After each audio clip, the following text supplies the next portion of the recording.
umuntu nk'uyo rero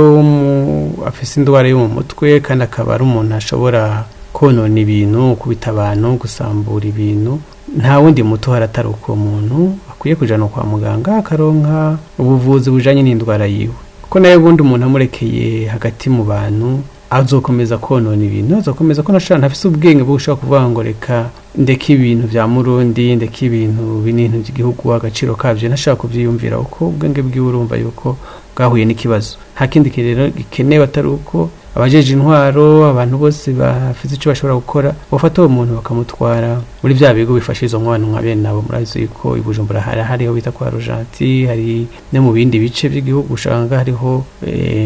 ibigo nka bene ivyo bifasha abantu kugira uyo muntu aronke ubuvuzi bujanye n'indwara yiwe. Nta wundi muti, nta kindi kintu cyakorwa atari uko umuntu nk'uyo afashwa muri ubwo buryo.